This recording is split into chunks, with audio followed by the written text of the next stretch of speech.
एक बहुत बड़ा कलेक्टर, कमिश्नर, गवर्नर, उसको उसने डांटा अपने चपरासी को, तू देर में आता है रोज। उसने कहा हुजूर बुरा न माने, आप तो और देर में आते हैं। उसने कहा गधा बदतमीज, लगा इसके 4 झापड़। हमारे लिए कहता है, हमारी बराबरी है तेरी। हुजूर तनख्वाह तो आप भी लेते हैं पूरे टाइम की। अब उनकी मारपीट देख के कोई जगत गुरु जाए और कहे कलेक्टर साहब आप क्यों मार रहे हैं इसको, कहेंगे हम देखो कितना मूर्ख है, ये हमसे कहता है कि तुम भी तो देर में आते हो। हाँ ठीक तो कहता है, क्या गलत कह रहा है। और एक बात बताओ कि तुम आईएएस हो, हाँ, और ये एक मामूली पढ़ा लिखा है, चपरासी है, हाँ, तो तुम क्या समझते हो कि तुम्हारे बराबर काबिल रहेगा? अरे मूर्ख तो है ही है, तो मूर्ख तो मूर्खता ही करेगा।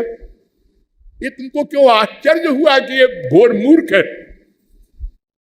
तो आईएएस का चपरासी आईएएस होना चाहिए, तब तो हिसाब ठीक बैठेगा। तो कलेक्टर साहब के पास कोई जवाब नहीं होगा कि हाँ वाकई है तो ये मामूली पढ़ा लिखा गंवार तो गलती कर सकता है, लेकिन हमने गुस्सा किया, हम क्यों मूर्ख बन गए? हम गुस्से की एक्टिंग करें, गुस्सा न करें। हम प्यार की एक्टिंग करें, माँ से, बाप से, भाई से, सबसे प्यार न करें।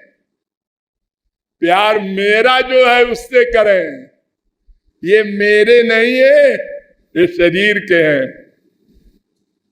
बस इतनी सी बात है।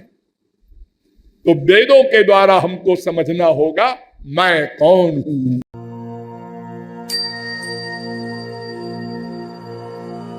राधे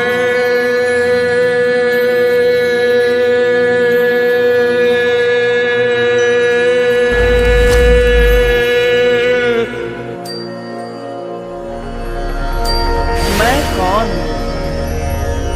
मेरा कौन?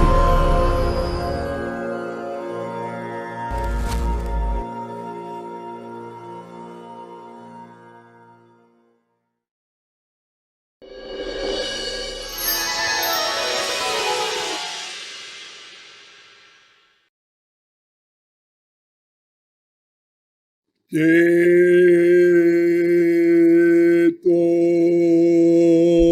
दर्पणमार्जनम्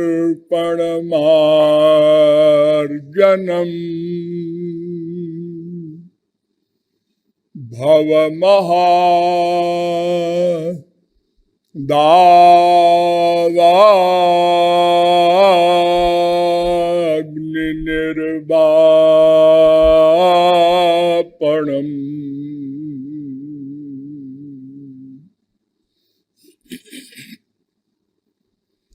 श्रेय कैरवचंद्रिका वितरणम्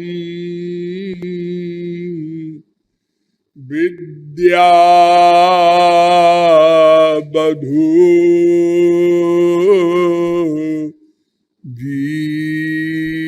जीवनम्।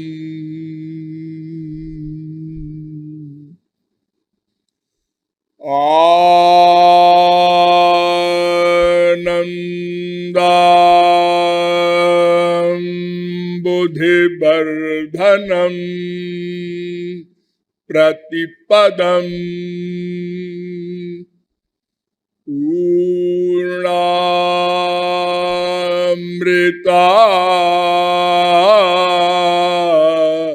स्वादनम्।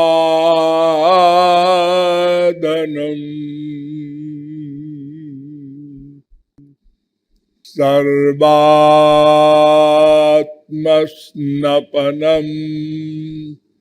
परम विजयते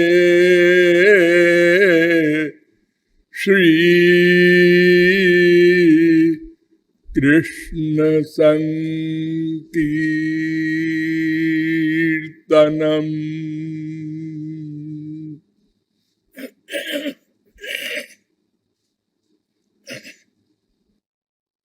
नमः कमलनाभाय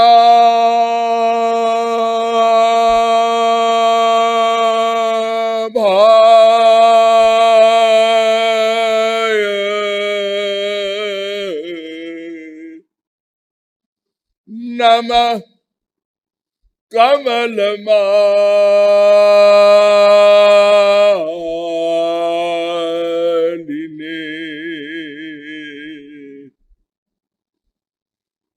नमः कमलपादाय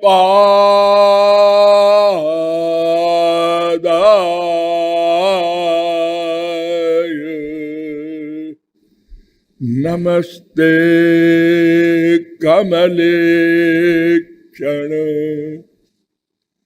यो ब्रह्माणं विदधाति पूर्वं यो वै वेदांश्च प्रहिणोति तस्मै तद्वंह देवमात्मबुद्धिप्रकाशं मुमुक्षुर्वै शरणमहं प्रपद्ये। अनंत सौंदर्य माधुर्य सौशील्य सौकुमार्य सुधा सिंधु बलबंधु बंधु जीवात्माओं, नियमानुसार थोड़ी देर हरिनाम संकीर्तन कर लीजिए। पश्चात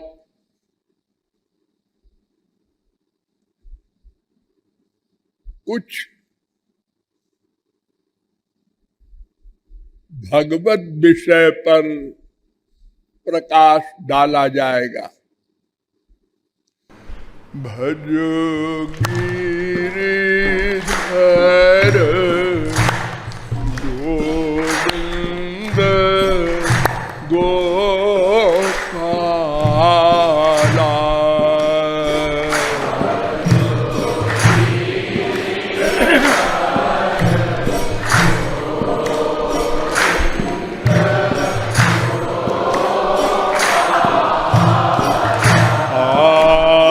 भजो गिरिधर गोविंद गोपाला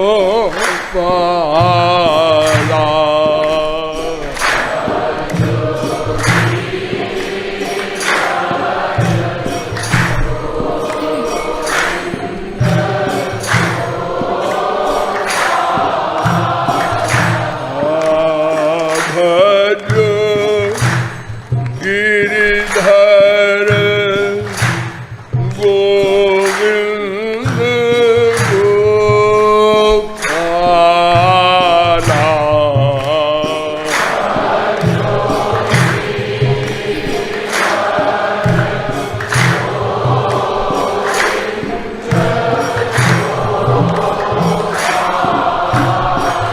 हरे भजो गिरिधर गोविंद गोपाला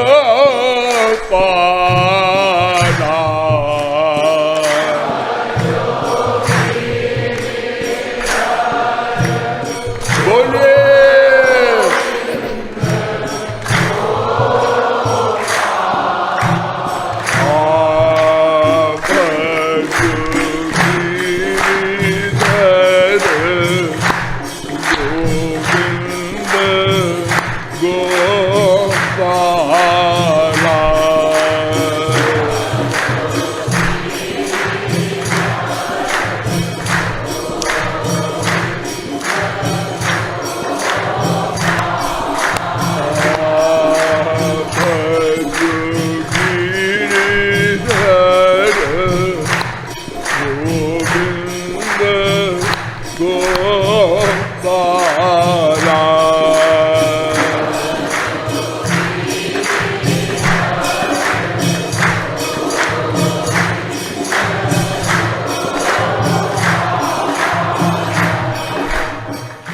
लाडली लाल की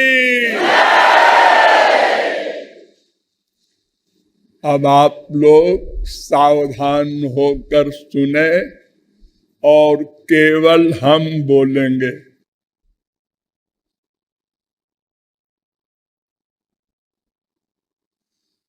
समस्त विश्व के समस्त प्राणी केवल एक प्रश्न के हल करने में लगे हैं।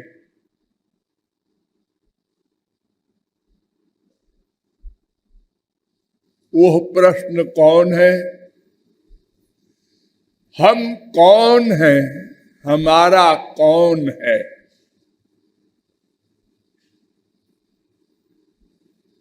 बस हम कौन हैं?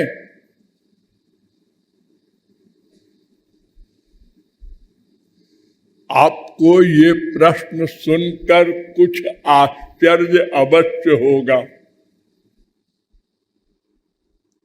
कि इसका उत्तर तो सब जानते हैं। नहीं, कोई कोई जानता है।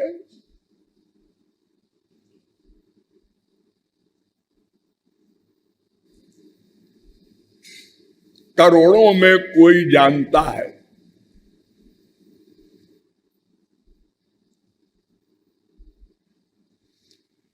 तो हम लोगों को भी जानना है। वेद कहता है यह चेद वेदी दथ सत्यमस्ति न चेदिहा वेदीन महति विनष्टि। केनोपनिषद 2:5।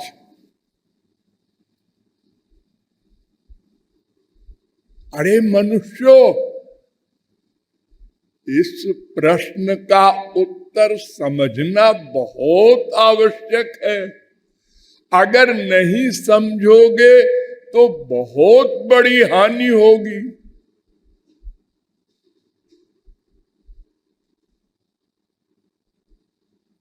क्या हानि होगी? यह चेदशकद्बोद्धुम प्राक् शरीरस्य विस्रसा तथा सर्गेषु लोकेषु शरीरत्वाय कल्पते। कठोपनिषद 2:3-4। अगर इस प्रश्न का उत्तर नहीं समझोगे तो सर्गेषु करोड़ों कल्प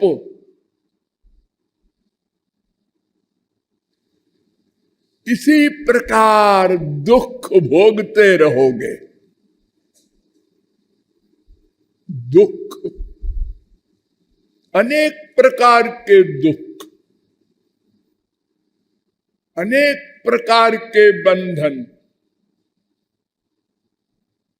जैसे 3 ताप, 5 क्लेश, 5 कोष, 3 शरीर, 3 गुण, 3 कर्म, अनेक प्रकार के शारीरिक मानसिक सब प्रकार के दुख करोड़ों कल्प भोगना पड़ेगा। ये मानव देह सदा नहीं मिल जाएगा।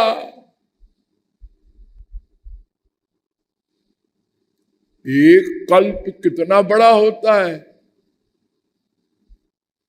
4 अरब 29 करोड़ 40 लाख 80,000 वर्ष का एक कल्प।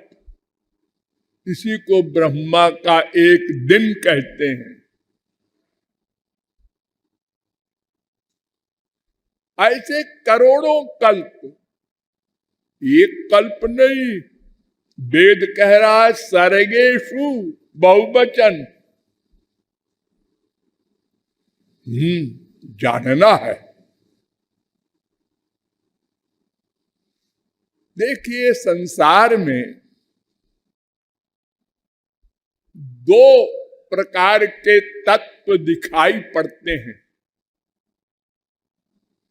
एक जड़, एक चेतन।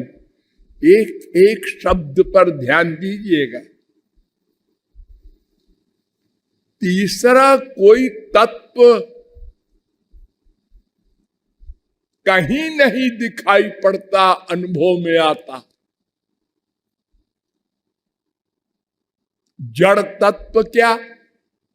पृथ्वी, जल, आग, ये सब जड़ है ना। इसमें कोई ज्ञान शक्ति नहीं है, चेतना नहीं है। और चेतन, ये तो तमाम आप लोग देख रहे हैं, मनुष्य, पशु, पक्षी, कीट, पतंग सब चेतन है। चलते फिरते, देखते, सुनते, सूंघते, रस लेते, स्पर्श करते, सोचते, डिसीजन लेते।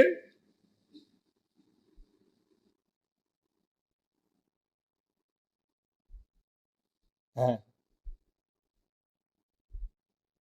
तो इन्हीं जड़ चेतन दो पदार्थों में कोई होगा ये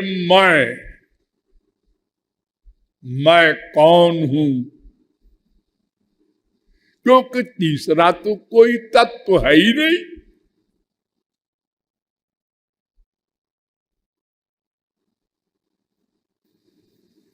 तो जब तक हम जीवित हैं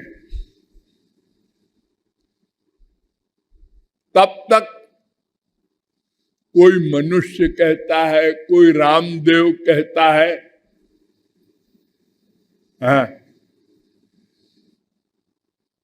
और जब मर जाता है कोई तो क्या कहता है? रामदेव चला गया। और उसका शरीर है, हाँ, सब इंद्रियां भी है, हाँ, दिख तो रहा है। फिर कौन चला गया? वो चेतन चला गया और जड़ पड़ा है। इसका मतलब हम दो हैं, एक चेतन हम, एक जड़ हम। यानी शरीर जड़ है और इसमें कोई चेतन है। जब तक वो था तो शरीर भी चेतन था और वो तो था ही। और जब वो चला गया तो शरीर जड़ हो गया, माने अपने ओरिजिनल रूप में आ गया। शरीर ने ये हमको ज्ञान कराया कि देखो, तुमने अब तक हमको चेतन माना था, मूर्खराज, मैं जड़ हूं।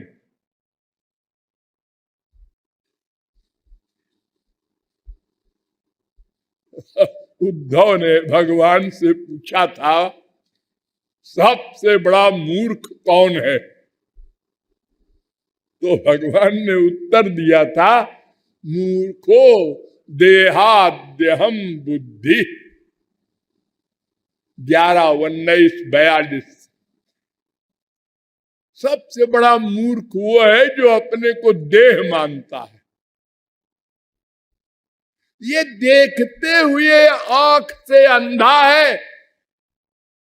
रोज लोग मर रहे, चेतन निकल रहा है और जड़ पड़ा है, फिर भी ज्ञान नहीं, और अपने को देह मान रहा है। बाकी जब बचे हुए लोग,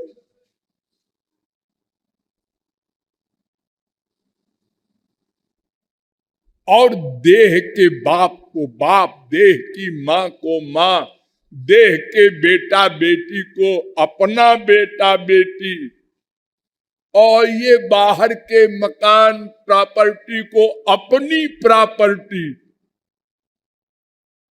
ये सब मान रहा है। क्या प्रमाण?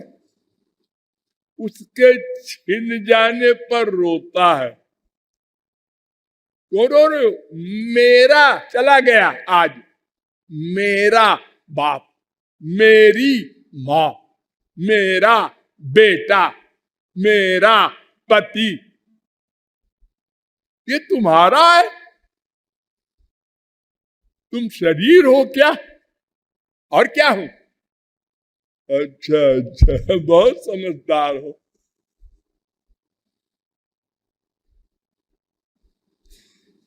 तो हम लोग इतने बड़े मूर्ख हैं कि दिन रात देखते हुए भी अपने को देह मानते हैं, और जबकि फैक्ट देह जड़ है, इसमें एक चेतन आया है, उसको जीव कहते हैं। वो जीव माने जो स्वयं जीवित रहे और दूसरे को भी जीवित रखे। ये जीव स्वयं भी जीवित है, और शरीर में जब तक है शरीर को जीवित किए हैं, और जीव जब गया तो शरीर अचेतन हो गया, जड़ हो गया, सड़ गया।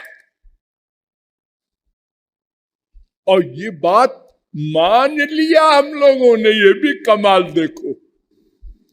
अब कोई स्त्री नहीं मानती उसको पति, अगर पति मानती तो घर में रख लेती है। कहां ले जा रहे हो? जलाने। दिमाग खराब है, मेरा पति है जलाने। तो चला गया माता जी। अरे लेटा है, चला कहां गया? क्या लोग कहते हैं कालिदास एक मूर्ख थे, हम तो उनसे हजारों गुना बड़े मूर्ख हैं। ये सब देख रहे हैं।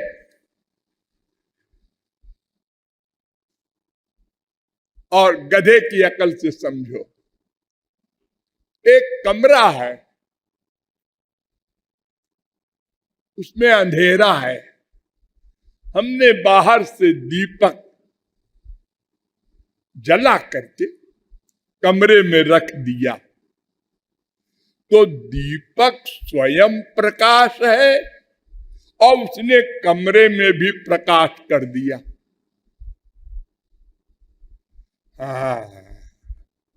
दीपक को हमने दूसरे कमरे में ले जाके रख दिया, तो कमरे में अंधेरा हो गया।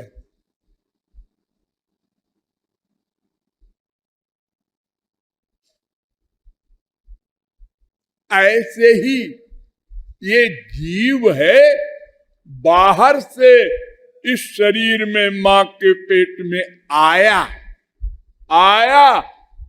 और फिर चला गया। तो क्यों जी?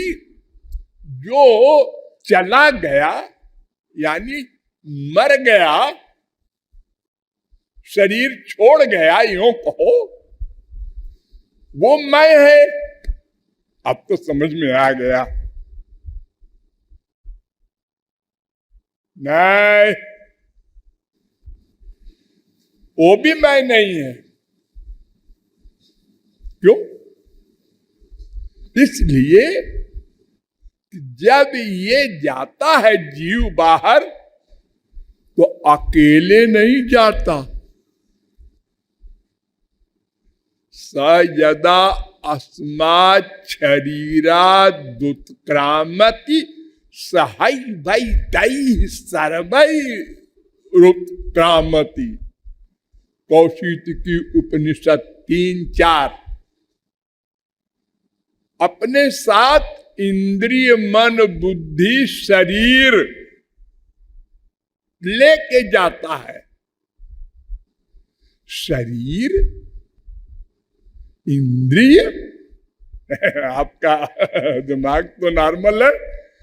अरे हम तो देख रहे हैं शरीर यहीं पड़ा है, इंद्रियां भी सब यहीं पड़ी है। एक सूक्ष्म शरीर होता है, 3 शरीर होते हैं हम लोगों के। इसका नाम स्थूल शरीर, एक होता है सूक्ष्म शरीर, एक होता है कारण शरीर। तो सूक्ष्म शरीर पहले मिल जाता है जीव को, उसमें इंद्रियां भी होती हैं, मन भी होता है, बुद्धि भी होती है। कुछ जम नहीं रहा है आप जो बोल रहे हैं। अच्छा, मैं अभी जमाता हूं। आप लोग सोते हैं, हाँ, तो आप लोग सपना देखते हैं, हाँ, तो जब आप सपना देखते हैं तो आपका शरीर और इंद्रियां सब पलंग पर रहते हैं ना, हाँ, लेकिन आप पलंग से उठ के जाते हैं इंग्लैंड, अमेरिका, कनाडा, आसमान में, पाताल में, हाँ जाते हैं। कैसे जाते हैं? देखते भी हैं आप सपने में? हाँ जी, बिल्कुल ऐसे ही जैसे यहां पर देख रहे हैं। सुनते भी हैं, हाँ हाँ। रसगुल्ला भी खाते होंगे कभी कभी, हाँ हाँ। और कभी मार भी खाते होंगे, अरे बहुत मार खाते हैं। और कभी कभी मर भी जाते हैं सपने में। हाँ जी, सब कुछ। तो वो इंद्रियां कहां से लाया, वो मन कहां गया, कहां कहां पहुंचा। शरीर आपका यहीं पर है, आप मरे नहीं हैं। सांस चल रहा है, जरा सा किसी ने हिला दिया है, क्यों जगा? हाँ, तो इसलिए जब हम शरीर छोड़ते हैं तो हमारे साथ शरीर, इंद्रियां, मन, बुद्धि साथ जाते हैं। इसलिए केवल मैं वो नहीं है।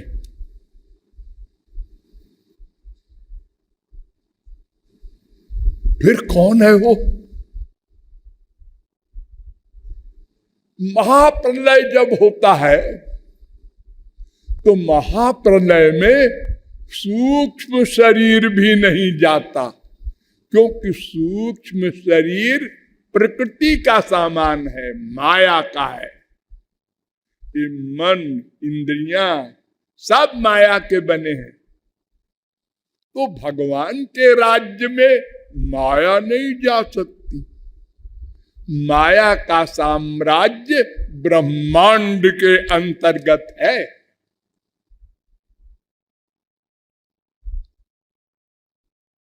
भगवान के लोक में माया नहीं जा सकती। न तत्र माया किमुता परे हरे रनुव्रता यत्र सुरा सुरार्चिता। भागवत 2:9-10। न यत्र सत्वं न रजस्तमश्च न वै विकारो न महान प्रधानम। भागवत 2:17। और ये माया बिचारी वहां कहां जाएगी, सामने नहीं खड़ी हो सकती। विलज्जमानया यस्य स्थातुमीक्षा पथे मुया। भागवत 2:5-13।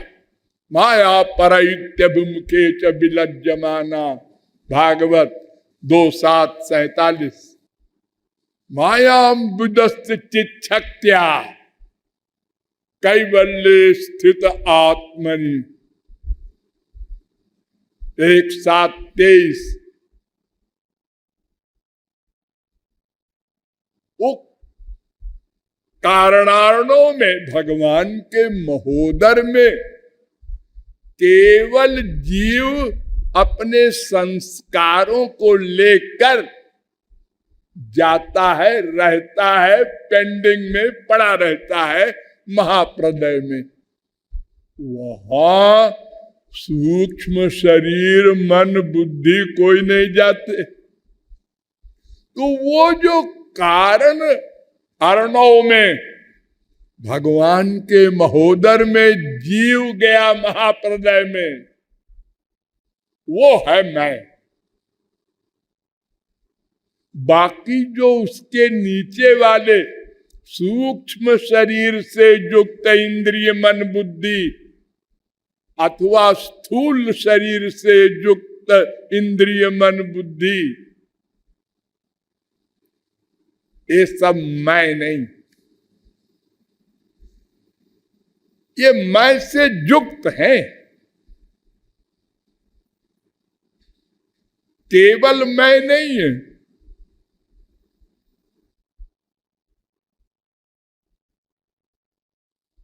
तो मैं नाम का तत्व क्या है? एक तो मोटी अकल के अनुसार समझ लो, जो मेरा न हो वो मैं। मेरा, ये मेरा मकान है, लिखा पड़ी है। अच्छा अच्छा, तुम मकान तो नहीं हो? है, मैं कैसे मकान हूं? ये मेरा शरीर है। अच्छा अच्छा, तुम शरीर नहीं हो? नहीं, अब मेरा है तो फिर मैं कैसे हो जाऊंगा? मेरा मन नहीं लगता। मन तुम्हारा है, तुम मन नहीं हो सकते। मेरी बुद्धि काम नहीं करती है। ये जहां जहां तुम मेरा लगा रहे हो, वो मैं नहीं हो सकता है, क्योंकि वो संबंध कारक है। वो मैं का है। मैं का को मेरा कहते हो।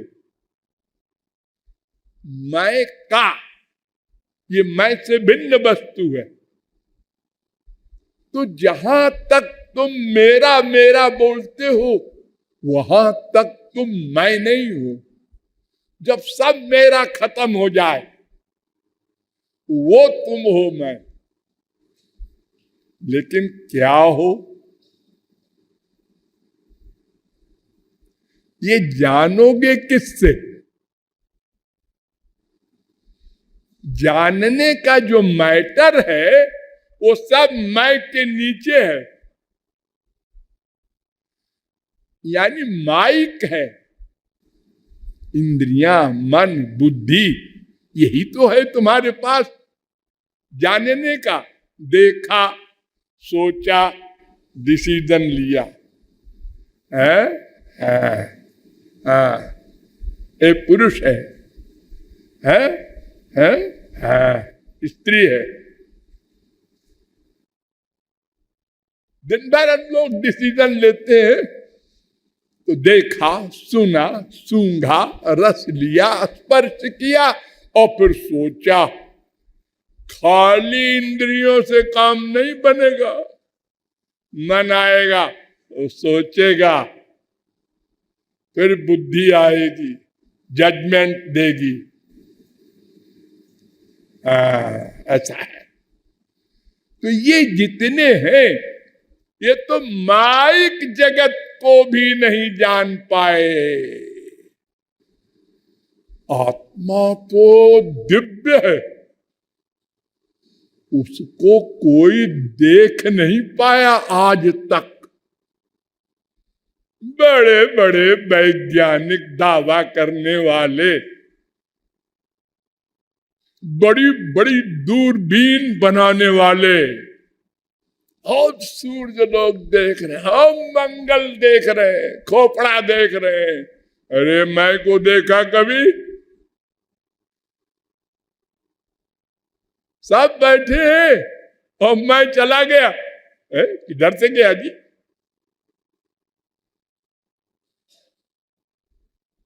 गया, डॉक्टर ने कहा गया।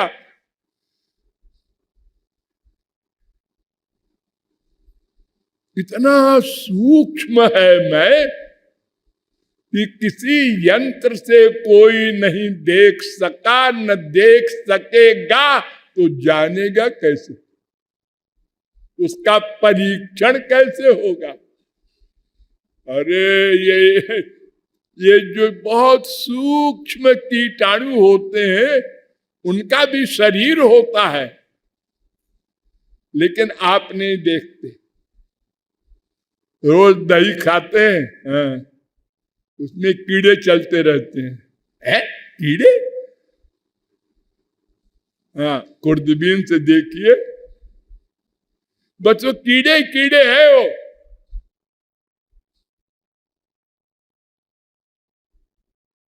हो सकता है घृणा हो जाए आपको दही खाने से।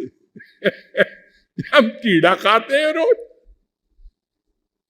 बहुत से ऐसे जीव हैं, उनका इतना सूक्ष्म शरीर है जिन आंखों से आप नहीं देख सकते, लेकिन आत्मा को, उसके लिए दुनिया में न कोई खुर्दबीन बनी है न बनेगी। न तो दुनिया में कोई बुद्धिमान पैदा हुआ था, न होगा, जो मैं को जान लो बुद्धि से, आइडिया से। आइडिया, ओ धुआं निकल रहा है, वहां आग है, आइडिया कहते हैं इसको। यत्र यत्र धूमस तत्र तत्राग्नि।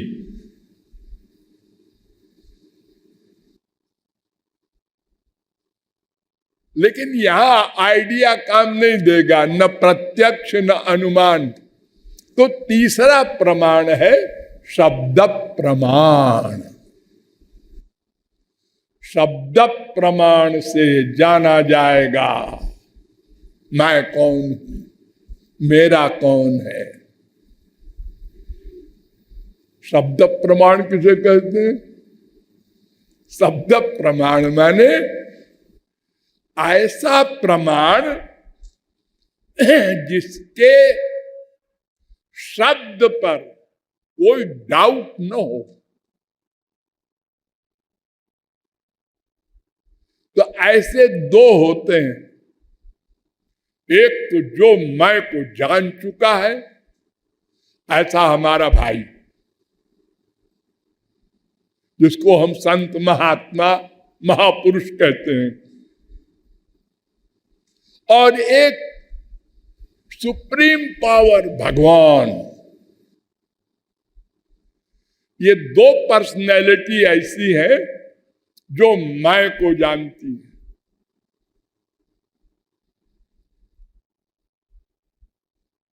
उनसे पूछना चाहिए, लेकिन हमारे किसी भाई ने जाना है, हम ये कैसे जाने? हाँ, ये भी डाउट है। और ये इतना पाखंड है हमारे संसार में, ये बड़े बड़े धोखे में पड़ जाते हैं, बड़े बड़े धोखे में पड़ गए हैं, पड़ जाएंगे, पड़ते हैं।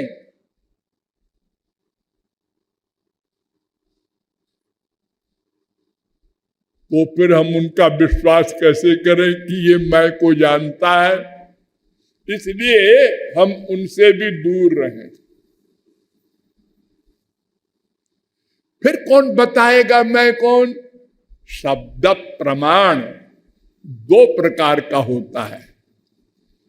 एक नित्य अनादि और एक सादि। सादि होता है महापुरुषों का। एक दिन वेदांत बना, एक दिन सांख्य बना, एक दिन मीमांसा बना, एक दिन भागवत बनी, एक दिन रामायण बनी। लेकिन वेद नित्य है, अनादि है। अनादि निधना वेदा। भगवान ने भी नहीं बनाया। कहा जाता है भगवान का शब्द है। क्यों? भगवान के मुख से निकला है, इसलिए हम कह देते हैं भगवान का शब्द है। और भगवान में अज्ञान जा नहीं सकता। मैंने कहा ना, माया सामने नहीं जा सकती, और अज्ञान जो है वो माया का विकार है।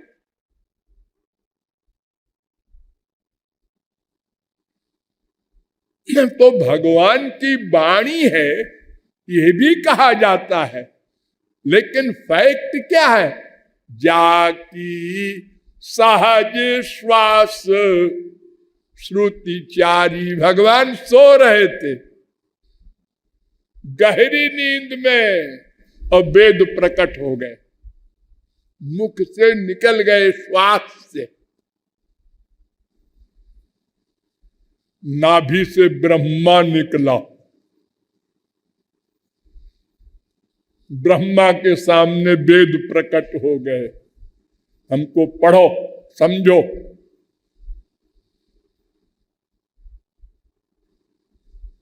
और सृष्टि करो। ताम नाध्य गच्छत। हजारों वर्ष समाधि लगाकर बड़ा प्रयत्न किया, न वेद समझ सका, न सृष्टि कर सका।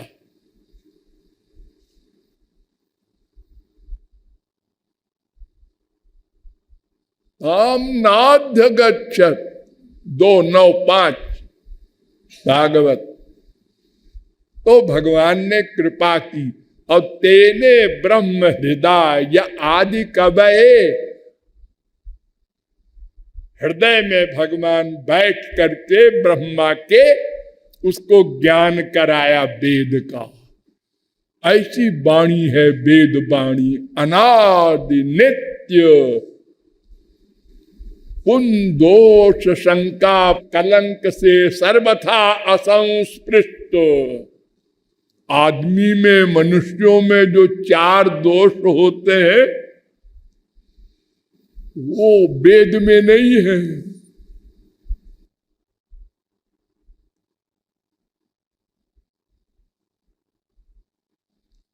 तो वेद के द्वारा निश्चय होगा मैं कौन हूं। वहां कोई डाउट नहीं, शंका नहीं। वो विनिर्गत वाणी है। 3 प्रकार की वाणी होती है, विनिर्गत वाणी, स्मृत वाणी और कृत वाणी। मायाबद्ध जीव जो आइडिया से लिखता है बुक, वो कृत वाणी है। उसमें कुछ सही भी होता है, हो सकता है, और कुछ गलत भी हो सकता है, क्योंकि वो तो परिपूर्ण ज्ञान वाला है नहीं। आइडिया से लिख रहा है। तो महापुरुषों का जीवन चरित्र जिन लोगों ने लिखा है, और माइक बुद्धि वाले, वो सब गलत लिखा है उन लोगों ने। क्यों? उनको अनुभव तो हुआ नहीं था इस उस क्लास का। अब पुस्तक लिख रहे हो, हमारे गुरुजी ऐसे थे, ऐसे थे, ऐसे थे। वो का लिखना सही है, हो ही नहीं सकता। वो कृत ग्रंथ है।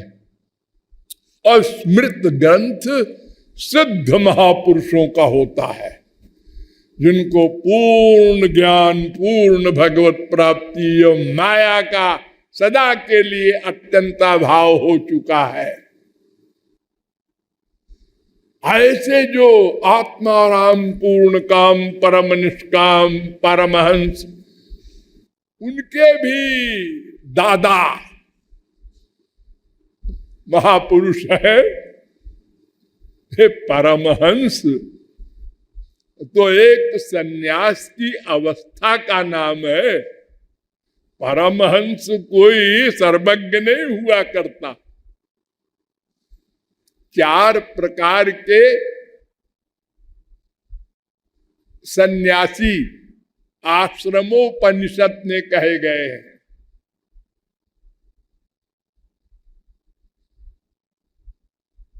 कुटीचक, बहुदक, हंस, परमहंस। और नारद परिव्राजकोपनिषद में 6 प्रकार के सन्यासी कहे गए हैं। कुटीचक, बहुदक, हंस, परमहंस, तुरीयातीत, अवधूत। लेकिन ब्रह्मज्ञानी भी परिपूर्ण नहीं कहा जा सकता, क्योंकि ब्रह्मज्ञानी निराकार ब्रह्म का अनुभव कर चुका है। साकार भगवान की लीला माधुरी का रस नहीं पा सका, इसलिए वो भी पूर्ण नहीं कहा जा सकता।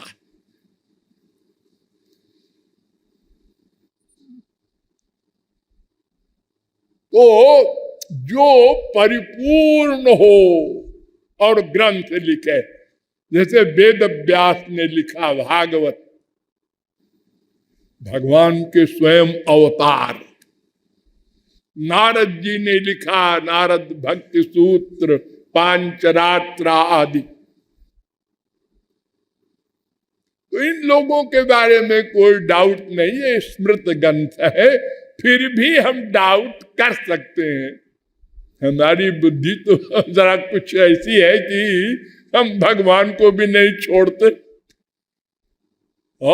रामावतार में देखो, राम पर आक्षेप कर दिया धोबी ने। कृष्णावतार पर तो हम सब लोगों ने किया था। ये लफंगा लड़कियों के पीछे दिन भर घूमता फिरता है, इसको भगवान कहते हैं। हम सब लोग थे, क्योंकि माइक बुद्धि है। हम क्या करें, हम जाने कैसे, हम वहां पहुंचे ही नहीं। अरे वो तो बहुत दूर की बात है, एमए की पढ़ाई है, हम तो एबीसीडी नहीं है।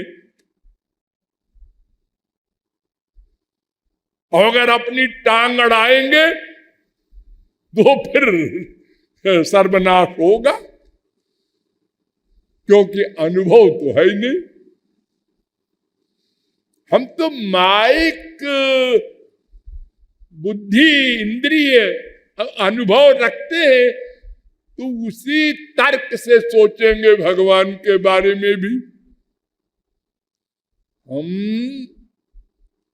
पहले अंदर गुस्सा करते हैं, खूब गुस्सा करते हैं, इसको मारेंगे, इसको मारेंगे, इसको, अब बोलते नहीं इसको मारना है, लेकिन फांसी हो जाएगी, हो जाने दो फांसी, लेकिन इसका मर्डर करेंगे करेंगे। आग लगते लगते लगते इतना जब क्रोध हो गया कि बुद्धि समाप्त हो गई, तो मर्डर कर देते हैं हम। बड़े से बड़ा पाप कर डालते हैं। और झूठ झूठ बोलना तो मामूली बात है, ये तो डेली हमारा है, कॉमन है। और साथ में ये भी, तेरी कसम, ये भी बोले जाएंगे। हाँ, राम कसम, गंगा कसम, ये भी बोलते जाएंगे। जितना झूठ बोलेगा उतनी कसम खाएगा वो। लेकिन वो अपने स्वार्थ सिद्धि के लिए करना पड़ता है, ऐसा कहते हैं लोग। अरे साहब काम ही नहीं चलेगा बिना झूठ बोले। हम लड़ाई हो जाएगी, बवाल। एक स्त्री ने पति से कहा, बैठा था सोच रहा था अपनी बीवी के खिलाफ। स्त्री ने कहा, क्या सोच रहे हो? कुछ नहीं, ऐसे ही। अरे कुछ तो सोच रहे हो? वो सोच रहे थे वो बेटा स्कूल जाता है ना पढ़ने को, उसके लिए एक मोटरसाइकिल खरीद दे। लो, झूठ बोल गए। क्योंकि अगर वो सही बोलेगा तो शुरू हो जाएगा कांड घर में। तुम ऐसा सोचते हो हमारे लिए? तुमको हमारे ऊपर डाउट है?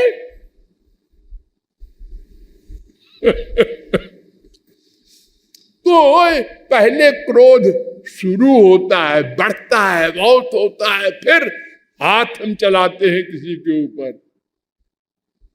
और यहां अर्जुन हजारों खून करता है और क्रोध है ही नहीं। हनुमान जी हजारों लाखों ब्राह्मणों की हत्या करते हैं, लंका जला देते हैं और सर्वत्र सीताराम को देखते हैं। ये हम नहीं मान सकते, इम्पॉसिबल।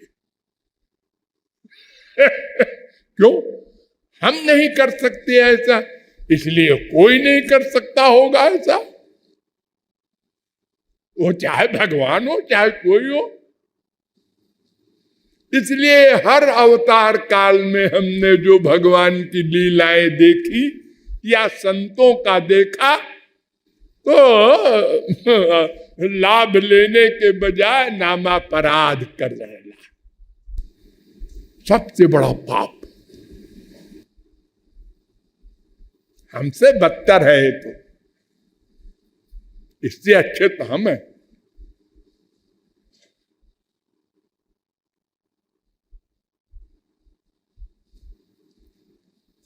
ये हमारा स्वभाव है, तो हम जान नहीं सकते, इसलिए वेद का अवलंब लेना पड़ेगा।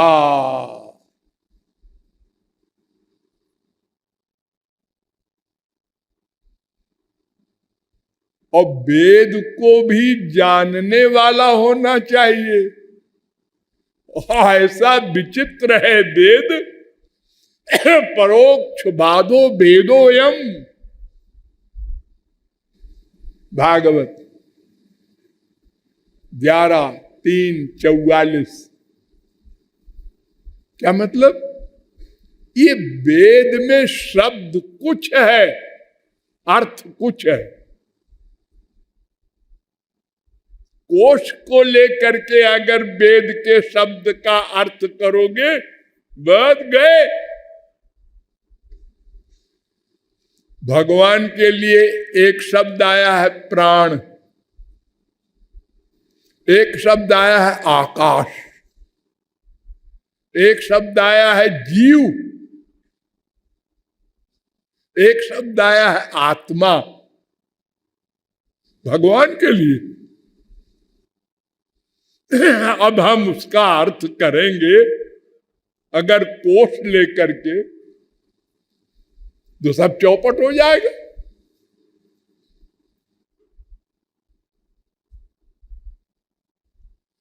वेदस्य चेश्वरात्मत्वात् तत्र मुह्यन्ति सूरया। वेद ईश्वर स्वरूप है। जैसे ईश्वर भगवान बुद्धि से परे है, ऐसे वेद भी बुद्धि से परे है। 11:3-43।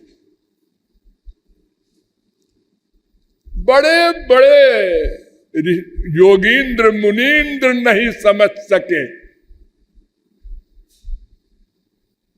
वेदा ब्रह्मात्म विषया, वो ब्रह्म स्वरूप है वेद। जैसे ब्रह्म इंद्रिय मन बुद्धि से परे है, ऐसे वेद भी। और ना वेद बिन मनते तम बृहंतम।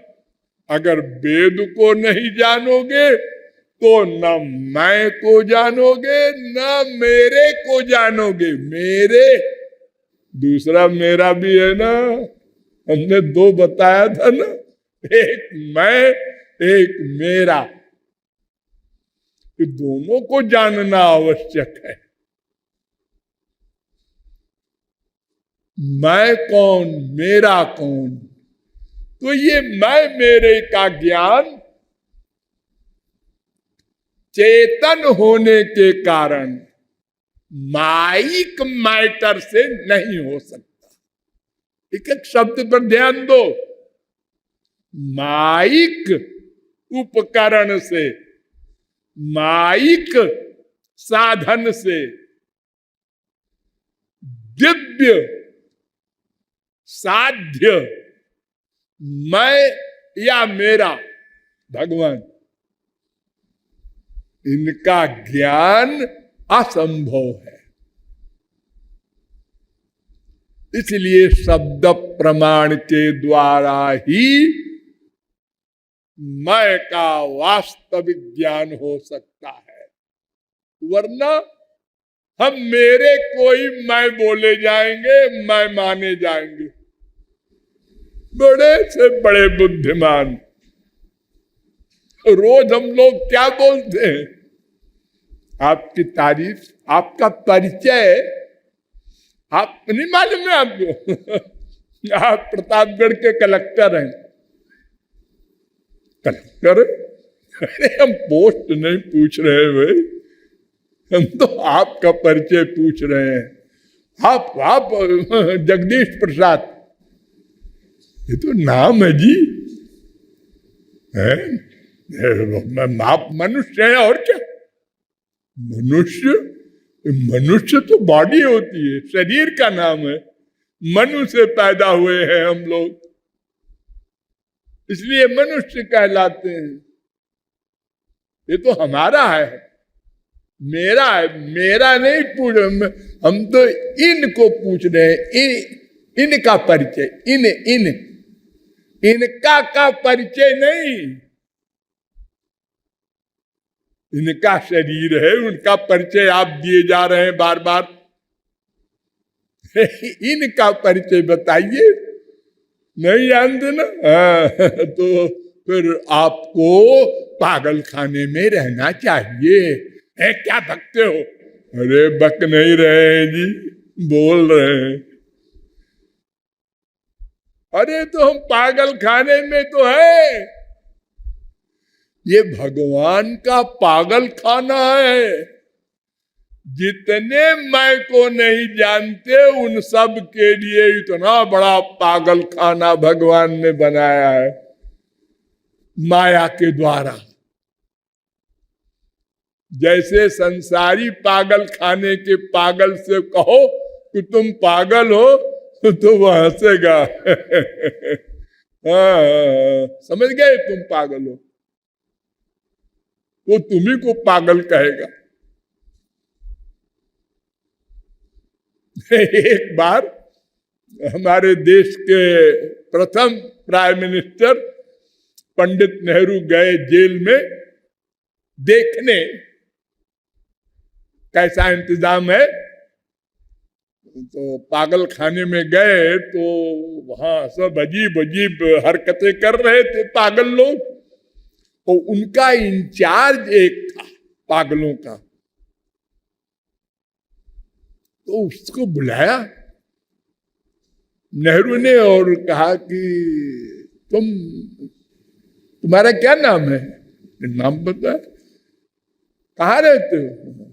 कितनी योग्यता है? क्या पढ़ा है? सब ठीक ठीक जवाब दिया। नेहरू ने जेलर से कहा, इसे क्यों बंद कर रखा है? ये तो अच्छा भला आदमी है। तो बेचारा डर गया जेलर, हम तो गए सर्विस से, ये कह रहे हैं कि इसको क्यों बंद कर रखा है? तो अच्छा भला आदमी है। तो उसने, पागल ने कहा पंडित नेहरू से, आपकी तारीफ। तो उन्होंने कहा, मैं पंडित नेहरू हूं, प्राइम मिनिस्टर। तो उन्होंने कहा ठीक है ठीक है, वो जो सामने के कमरे में है ना, वो अपने को महात्मा गांधी कहता है, उसी में तुम भी चली जाओ। तो जेलर ने कहा हुजूर सुना, ये ऐसा पागल है, ठीक रहता है फिर पागल हो जाता है। अब इसको हाफ मैड कहो या 3/4 कहो, ये ऐसे ही पागल है। तो उसी प्रकार के हम लोग हैं, कभी कभी अच्छी बात भी करते हैं।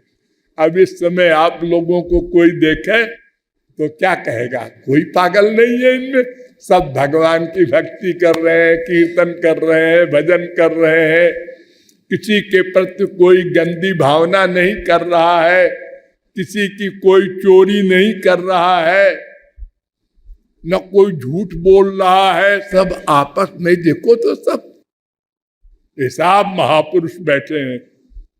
और अगर इसी में से किसी ने जरा सा यूं कर दिया धक्का, आ गया वो अंदर बैठा था वो अंदर बैठा ताक में था कि जरा सा कुछ मामला मिले और हम आ जाए सामने। तो पागल हो गए हम तुरंत। एक बहुत बड़ा कलेक्टर, कमिश्नर, गवर्नर, उसने डांटा अपने चपरासी को, तू देर में आता है रोज। उसने कहा हुजूर बुरा न माने, आप तो और देर में आते हैं। उसने कहा गधा बदतमीज, लगा इसके 4 झापड़। हमारे लिए ये कहता है, हमारी बराबरी है तेरी। हुजूर तनख्वाह तो आप भी लेते पूरे टाइम की।